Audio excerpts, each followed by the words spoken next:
عقل مندوں کے لیے ایک زبردست مثال. ہم تربوز خریدتے ہیں، واٹر میلن.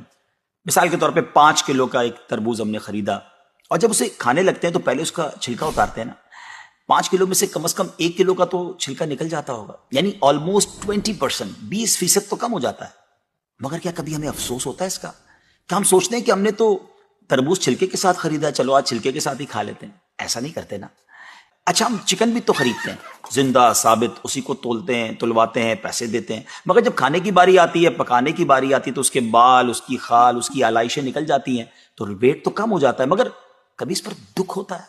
نہیں نا.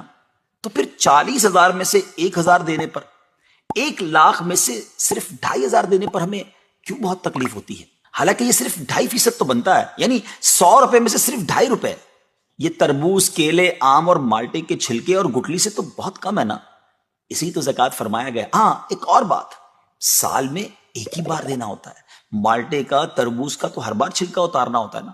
یہ 100 روپے میں سے 2.5 روپے یا 1,00,000 میں سے 2,500 روپے سال میں ایک ہی بار دینا ہوتا ہے، اور اسی کو زکوٰۃ کہا گیا.